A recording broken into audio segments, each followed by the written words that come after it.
So I've been continuing to fuck around with this list. Let's go back a little bit. This site was where I was at. I think the last time I recorded the video. Um, or no, not this one. It must have been this one. No, this one. I think. Spoils of the Vaults, Doomsdays, Burning Witches. If you've watched my videos before, you've probably seen this one. Basically, Turbo Lightspeed Doomsday. This with Echo or Empty storming off as like a backup storm engine. Really, in reality, I think this was more often the plan was some kind of natural storm rather than a doomsday kill. But anyway, so continuing to screw around with this, it felt like it was kind of surprisingly powerful, on the cusp of being very powerful. Um, Change that view a little bit here. There. Um, so continuing to screw around with it, I decided that I wanted to try a rainbow mana base, gemstone mines and stuff. Move the empties back to the sideboard and put Veil of Summer back in the main deck. So we ended up here. Glimmer Void is a little fishy. Didn't really want to pay like a bunch of fucking money for mana confluences. Obviously, Glimmer Void can be fine because you can put a Chromox down or play out an LED or whatever to keep it around if you need it for a turn 2 or 3. Sideboard looks pretty similar except it's got empties in it. Other than that, not much different. Spoils of the Vault still there. So it dawned on me that Spoils of the Vault sometimes kills you. Obviously, like I think I've talked about in previous videos, very powerful card as long as it doesn't kill you. It dawned on me that now that I'm playing a rainbow mana base, I could just not play spoils and instead play ponder. So that's how I ended up on this list. Looks pretty much the same as the previous one, except the spoils have been cut for ponders. And actually, I think I cut something else. Oh, I cut down on one draw four, and the reason I did that is because it felt less necessary. Because there was less, like, spoils isn't going to exile it, so you can't lose. Like, you're not going to lose your only draw four to a spoils and then need it for a doomsday pile or whatever. So I cut one of the draw fours, and also like playing the deck with ponder instead of spoils. I think you're aiming more for like obviously the deck can still just go on turn one, but it's kind of angling more for like a turn two, like a consistent turn two. And part of that is because now that Veil of Summer's back in the main deck, you having like playing a land, ponder, and then being able to use Veil to protect yourself and go off is like pretty good. So I cut a draw four so I could play the full four ponder and everything. You could consider not playing all four Manamorphos. I'm kind of partial to playing all four. It makes the pass the turn Oracle pile a little bit better, I think. You could also maybe get away with no Street Wraith or something along those lines. But anyway, so this is the list right now, and I'm just going to walk through a quick match replay per special request. This match was nothing special. It was the very first match I played in the practice rooms with that list that I just showed off. So, game one, as I recall, was actually pretty uninteresting. I lost the roll. This hand doesn't really do much, so Glimmer Void can't stick around for the turn, which is kind of the downside of Glimmer Void. I don't have mana to cast anything but Veil of Summer, but I'm not going to cast Veil on my turn if I can't do anything, so it basically does nothing. So I mull. and this hand is a lot better. This one can cast Doomsday, make a pass turn pile, depending on what they play. It can cast Infernal Contract right off the bat, but the other big thing that it can do is play Glimmer Void, play Chrome Mox, pass, and just play it just a hair slower. And so on the draw, I think this is pretty reasonable. So I keep this, and I probably put the Cabal Writ on the bottom, but maybe the Doomsday. I can't remember. Oh, I put the Chrome Mox. Oh, I put the Chrome Mox on the bottom because the Lion's Eye Diamond achieves the same thing as the Chrome Mox. And the Chrome Mox doesn't make me lose a card. And the reason for this is because now that I have, like, if I draw exactly another Dark Writ, I can kill on turn 1 because I can go Doomsday. I'll have 6 blacks. I can Doomsday Infernal Contract. If I draw, in the old list, if I had drawn a Spoils the Vault, I could kill on turn 1. But even if I draw, I don't know. I have options basically this way. I don't have to get rid of the Cabal Writ. And so they start by playing a basic island and a Delver, I believe. Yep, basic island Delver. Pass. And I did draw the second Dark Writ, so that means I can just go for it if I want. So I played with the LED. I think they actually were considering countering this, because if they had a hard counter, it just, my Glimmer Void is off the table, and that would be annoying. Although not really, not the end of the game, because I just need to draw another black source and I can try again. So I cast a Dark Writ here. They daze, I think. Yep, they daze, and so I just pass. Delver flips. They attack. This game is actually more interesting than I remember. Okay, so I powered through quite a bit of counter magic in this game, I think. So I keep the gemstone. I keep this pile, and I put it Echo on the bottom, then then Metamorphose, then Gemstone Mine. And I believe I just play the mine and pass here. There's an argument for casting a Dark Writ if I think that they're loaded on soft counters. And actually, so they flipped a Spell Pierce to, or they revealed Spell Pierce to flip the Delver. So I do know that there's at least one soft counter. So I think there's an argument maybe for spending the Dark Writ to get rid of that Spell Pierce. But if I wait a turn, I can probably use the Manamorphose to get rid of it. And if the Manamorphose doesn't get rid of it, then I can cast the Cabal Writ, and they'll probably blow it on that. And that's going to let me hang on to my cantrips. Basically, they've shown that they seem to be inclined to spend soft counters on rituals and stuff like that, which makes sense.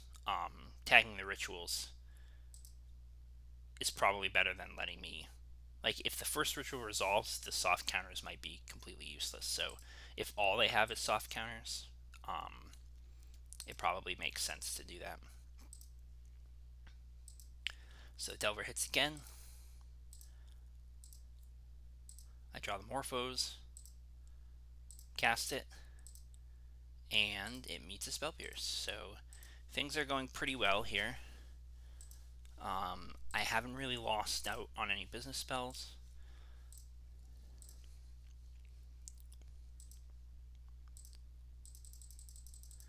Now, the fact that they fetched a third island here is good for me. It means they're unlikely to be blue-red. They're looking more like they're just mono-blue. Which is good because it means that if the contract or the Doomsday resolves and I lose half my life, I have a chance to actually survive a turn if I have to pass a turn.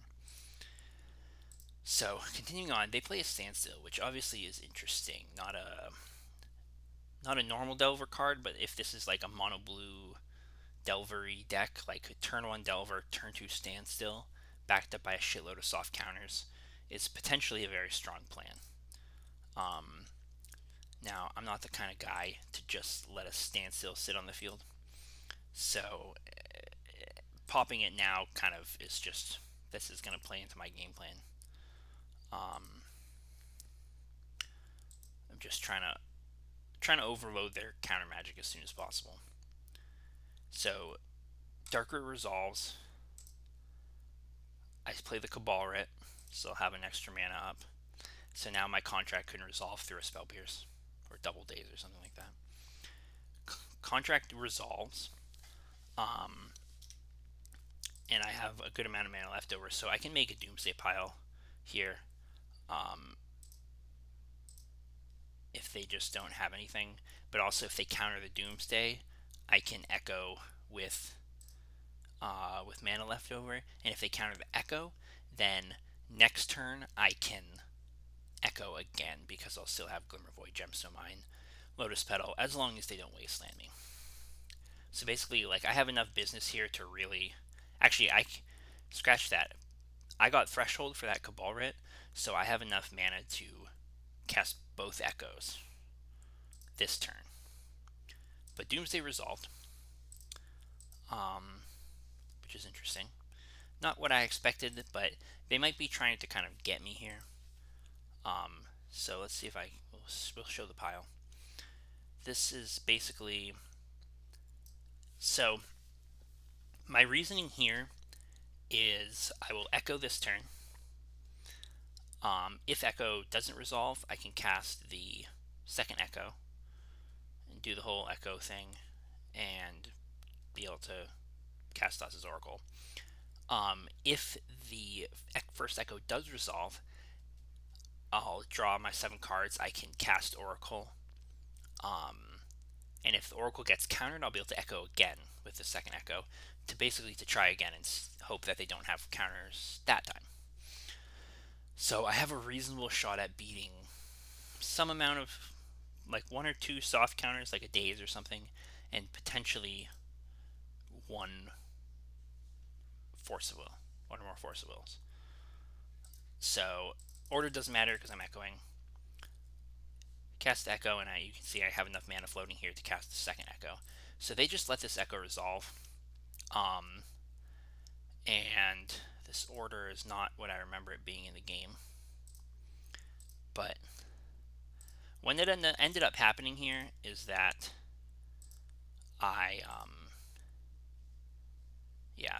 the replay got all fucked up. So maybe it didn't. I remember drawing the Oracle and pondering into the Lion's Eye Diamond, but it looks like it might work out here. Yeah, it's not going to work. Anyway, I played the Thassa's Oracle and it just resolved. They didn't have anything. Or they had like a Spell Pierce or something, or Dazes. That didn't really matter. So, Thassa's Oracle resolved and I just won the game. So that's kind of how that one ended up.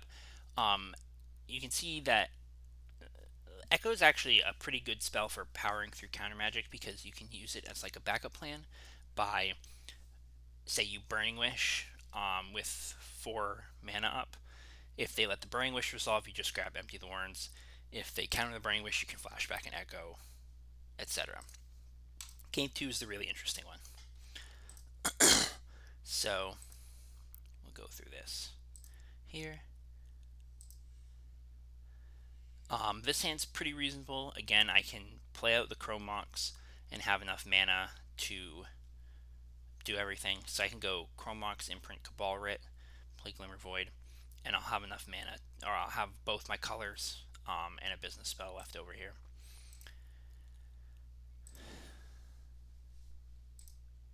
So they play Island Pass, which is good. Not being pressured right off the bat is good. So I make a play here that's probably a little questionable. I'm not totally sure what the right sequencing here is yet. I play the Glimmervoid, what I do is I play the Chrome Mox. If they have a Daze and they just Daze it, now I can't play my Glimmervoid. Or if I do, it's basically a bad Lotus Petal. Lotus Petal that doesn't add to Storm. If there's an argument for just saying, okay, if they counter the Chrome Mox, you just draw 4.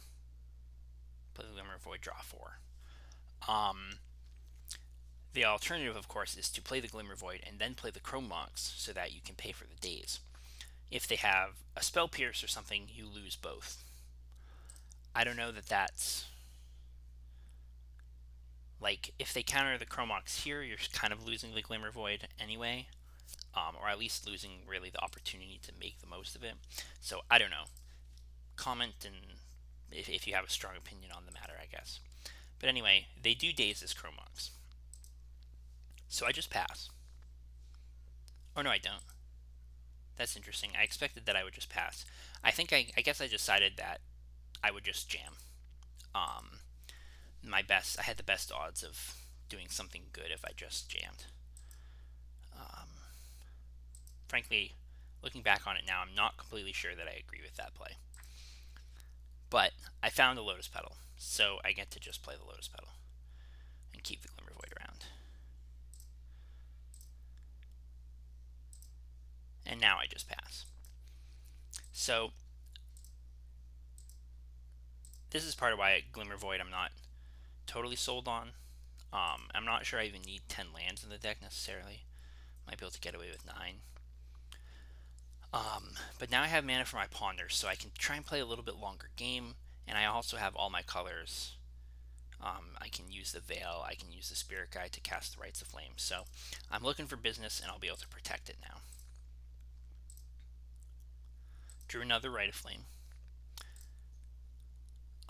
So my hand is ridiculously stacked on mana here, as you can see. Ponder resolves, and I actually.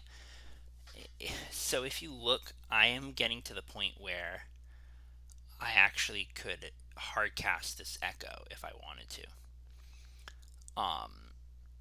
Because I'll have a ton of mana from the Rite of Flames, and I'll be able to make a green to protect it with the Veil of Summer and 2 blue with the City of Brass. But I think I actually shuffled that. Let's see if I can pop this out. No, I don't think I would shuffle that. I don't think it makes sense to shuffle that, so I'm just going to assume that I didn't.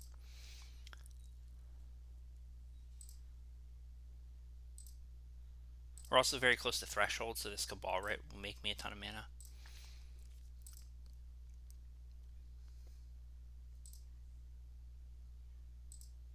And again, they don't have a clock.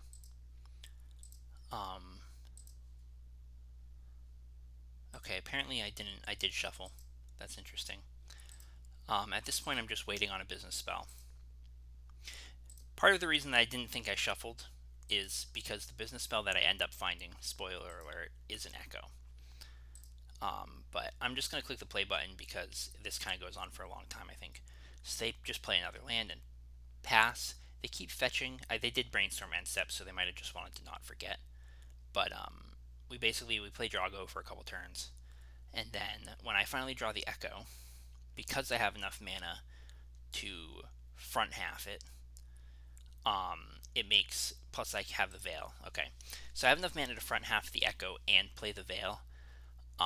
So I effectively can beat like 2 counter spells with this hand. Now they've been doing a lot of cantripping, but with the amount of mana that I have, I can beat any number of soft counters basically. And so what it comes down to is they need to have 3 hard counters to stop me here. They'll need 1 for the front half of the Echo, 1 for the Veil, and 1 for the back half of the Echo to be able to stop me. So we'll walk through and see what happened.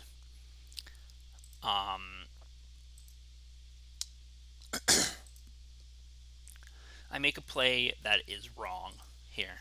Just going to throw that out there. I believe it is entirely wrong. But I have 11 black mana plus 4. I am at Hardcast Emrakul mana. I should have just played the Veil. There was no reason to Echo before playing the Veil. The reason I didn't is because I was thinking I use the Veil reactively if they counter. But if they don't counter, it means I'm not protected by Veil. And there's really no reason to not play it because like mana is not the issue here. So I end up just echoing, which is, as I said, incorrect. I cast echo and it just resolves.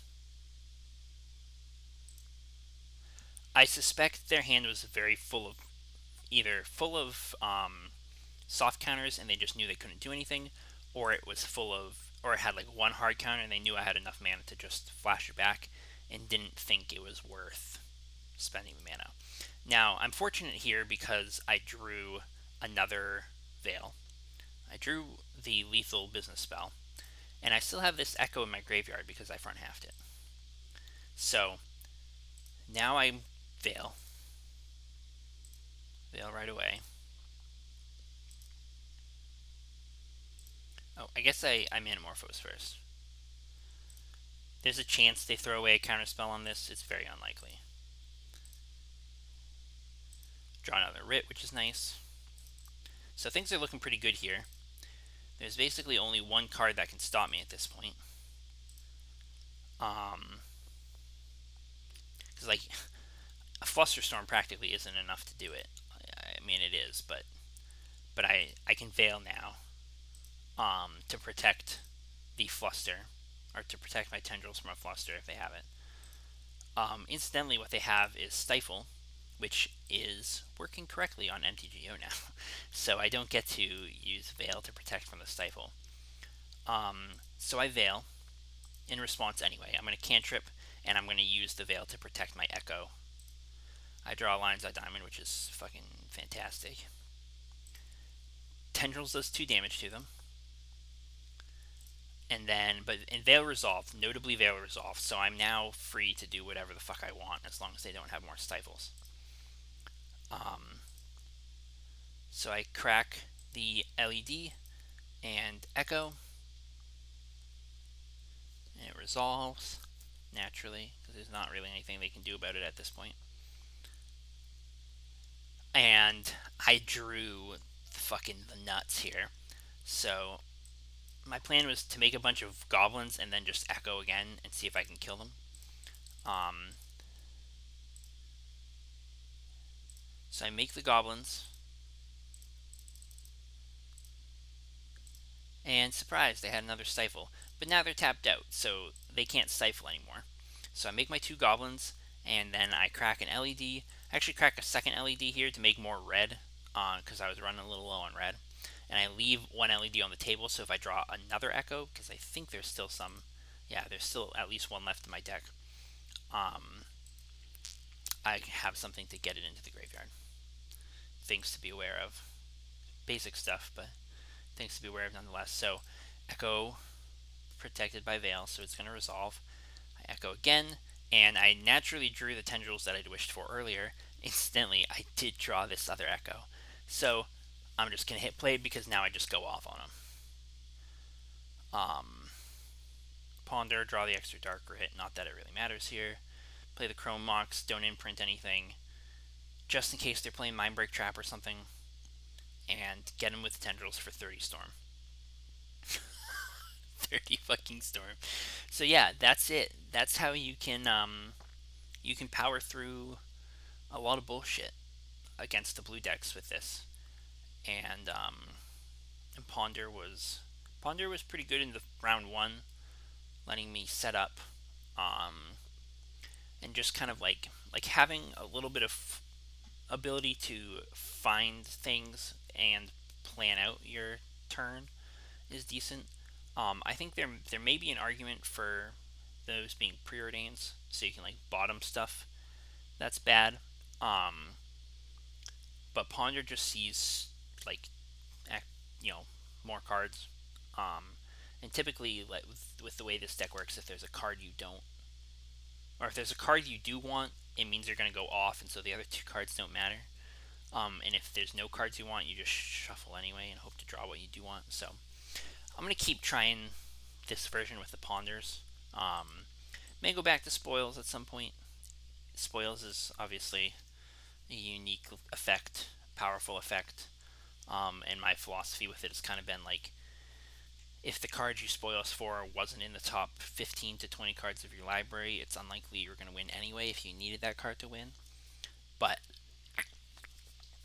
Ponder does let you play a little bit longer of a game um, against these kinds of Delvery decks, blue decks, and stuff.